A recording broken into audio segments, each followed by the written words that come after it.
2025년 6월 13일 온라인 새벽 만나 기도회를 시작하겠습니다. 이제 다 함께 사도직령 하심으로 우리의 신앙을 고백하겠습니다.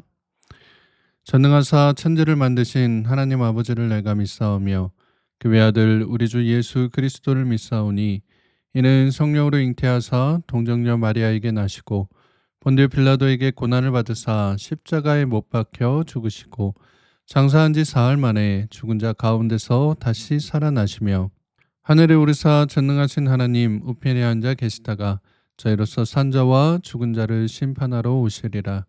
성령을 믿사오며 거룩한 공예와 성도가 서로 교통하는 것과 죄를 사하여 주시는 것과 몸이 다시 사는 것과 영원히 사는 것을 믿사옵나이다. 아멘. 다 함께 찬송가 29장 함께 찬양하겠습니다.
오늘 우리가 함께 나눌 하나님의 말씀은 구약성경 역대상 15장 1절에서 29절까지의 말씀입니다.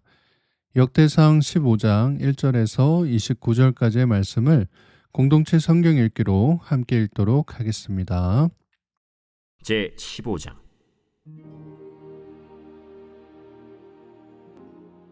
다윗이 다윗성에서 자기를 위하여 궁전을 세우고 또 하나님의 궤를 둘 곳을 마련하고 그것을 위하여 장막을 치고 다윗이 이르되 레위 사람 외에는 하나님의 궤를 맬 수 없나니 이는 여호와께서 그들을 택하사 여호와의 궤를 메고 영원히 그를 섬기게 하셨습니다.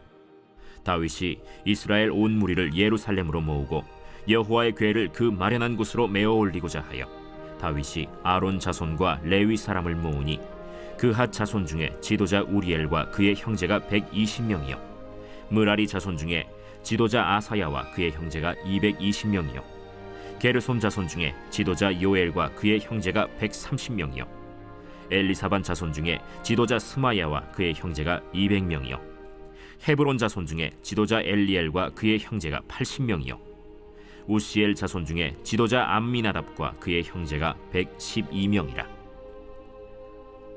다윗이 제사장 사독과 아비아다를 부르고 또 레위 사람 우리엘과 아사야와 요엘과 스마야와 엘리엘과 암미나답을 불러 그들에게 이르되 너희는 레위 사람의 지도자이니 너희와 너희 형제는 몸을 성결하게 하고 내가 마련한 곳으로 이스라엘의 하나님 여호와의 궤를 메어 올리라.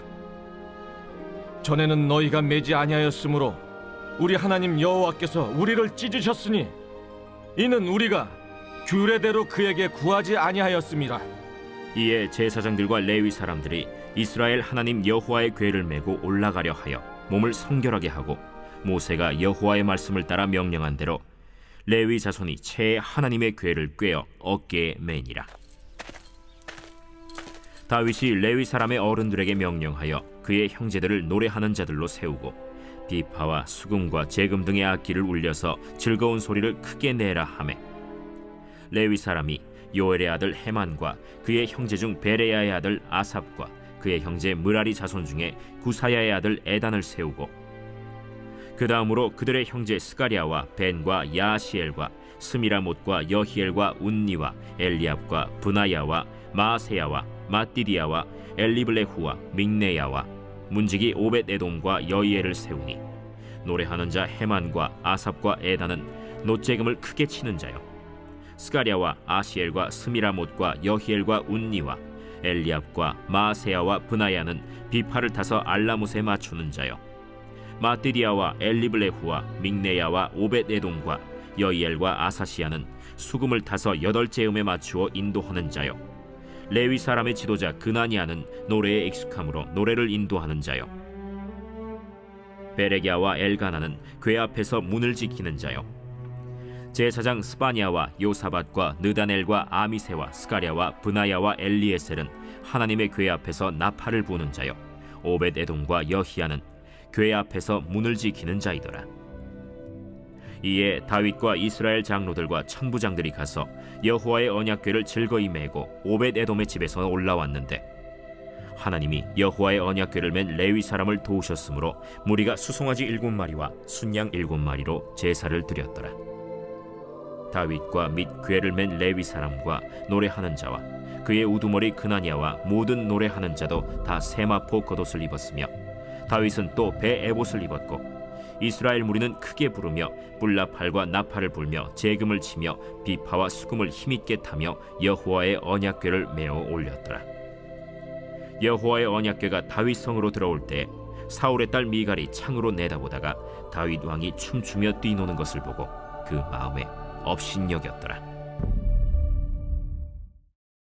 오늘도 새벽 만나 기도를 통해 하나님께서 주시는 말씀의 은혜와 평안이 사랑하는 성문가족 여러분들과 함께 하시기를 축복합니다. 오늘 우리가 함께 읽은 본문 말씀은 지난 13장에서 우리가 본 대로 하나님의 방법이 아닌 블레셋의 방법대로 하나님의 궤를 옮기려 했다가 우사가 죽은 사건에 이어서 이제 드디어 제대로 된 방법으로 하나님의 언약궤를 옮기는 모습이 나타나 있습니다. 오늘 본문 2절의 말씀을 한번 보도록 하겠습니다.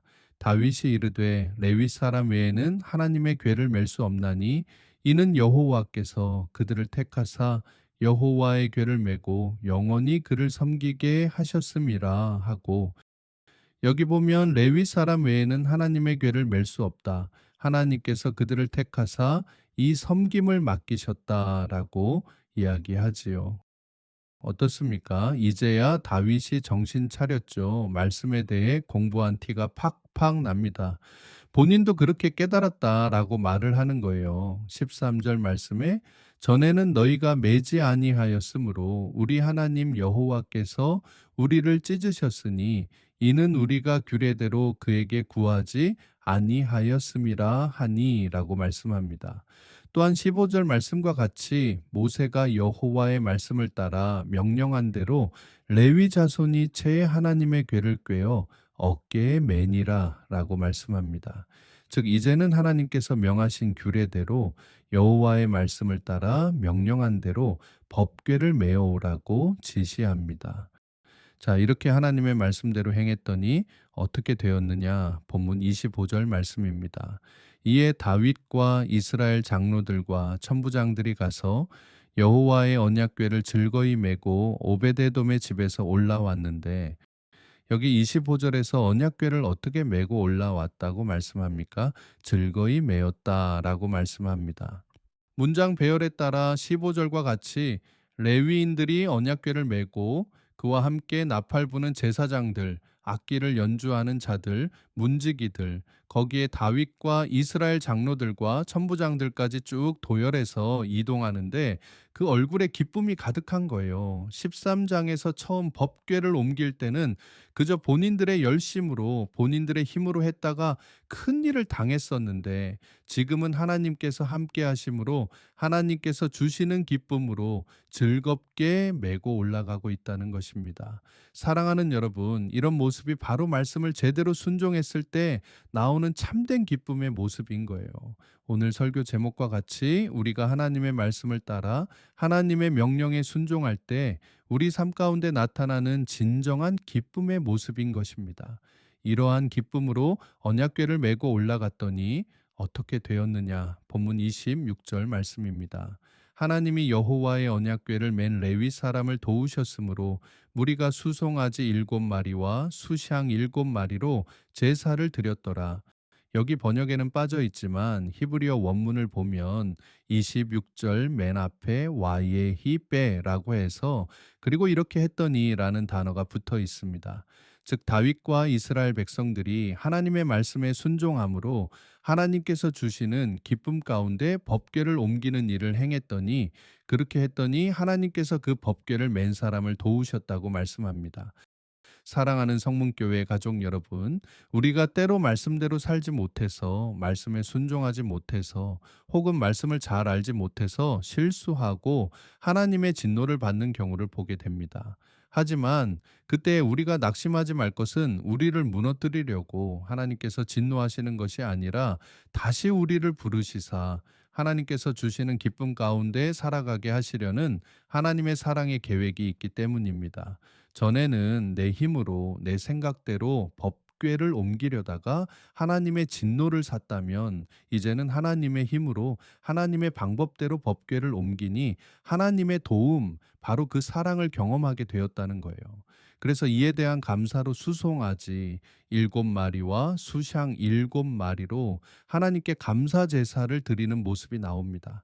오늘 매일 성경 시니어의 적용 부분에 보면 이런 내용이 나옵니다. 하나님의 일은 하나님의 방법대로 해야 합니다. 아무리 좋은 일도 그 방법이 잘못되었을 때 처음에 의도했던 좋은 결과를 얻지 못할 때가 많습니다. 교회 일도 마찬가지입니다. 하나님의 일을 한다고 하면서 내 방법만 고집할 때 생각지 못한 부작용이 일어납니다. 그렇습니다. 우리가 하나님의 일을 할 때 우리의 교만함과 연약함을 내려놓고 오직 하나님만을 바라보며 하나님의 말씀대로 하나님의 방법대로 섬겨야 함을 꼭 기억하시기 바랍니다. 그럴 때 우리의 섬김과 봉사의 기쁨이 넘치는 거예요. 하나님께서 평안과 즐거움을 주시는 것입니다. 올 한 해 여러분의 모든 섬김의 자리에서 이러한 하나님의 은혜가 충만히 나타나시기를 주님의 이름으로 축복합니다. 함께 기도하시겠습니다. 사랑과 은혜가 풍성하신 하나님 아버지, 오늘도 새로운 날 주심에 감사드립니다. 오늘 이 새벽에 우리에게 말씀을 통해 내 방법과 세상 방법이 아닌 하나님의 말씀을 따라 하나님의 방법대로 우리가 살아갈 때에 우리 안에 참된 기쁨이 넘치고 우리 인생 가운데 하나님의 도우심이 임하게 됨을 깨닫게 하시오니 참으로 감사드립니다. 말씀을 더욱 사모하는 우리가 되게 하여 주시고 하나님을 제대로 알고 신앙생활할 수 있도록 그로 인해 참된 기쁨을 맛볼 수 있도록 우리의 완악한 마음을 내려놓고 하나님 알아가기에 힘쓰는 우리 모두가 되게 하여 주시옵소서. 거룩하신 우리 구주 예수 그리스도의 이름으로 기도드리옵나이다. 아멘. 주기도문으로 기도를 마치겠습니다. 하늘에 계신 우리 아버지여, 이름이 거룩히 여김을 받으시오며 나라의 마옵시며 뜻이 하늘에서 이룬 것 같이 땅에서도 이루어지이다. 오늘날 우리에게 일용할 양식을 주옵시고 우리가 우리에게 죄 지은 자를 사하여 준 것 같이 우리 죄를 사하여 주옵시고 우리를 시험에 들게 하지 마옵시고 다만 악에서 구하옵소서. 대개 나라와 권세와 영광이 아버지께 영원히 있사옵나이다. 아멘. 이제 개인적으로 주님 앞에 내어놓을 기도 제목 가지고 하나님 앞에 기도하며 나아가도록 하겠습니다. 오늘은 그동안 내가 오랫동안 해왔다고 해서 또 왕년에 내가 해봤다고 해서 하나님의 방법이 아닌 내 방법대로 소홀하게 대해 실패했던 모습을 기억하고 더욱 철저하게 말씀을 배우고 상고함으로 기쁨의 열매를 맺어가는 우리 교회와 또 내 가정이 되게 해달라고 하나님께 간구하실 수 있기 바랍니다. 오늘 하루 여러분의 모든 삶의 지경 가운데 하나님의 평강이 함께 하시길 빕니다. 함께 기도하겠습니다.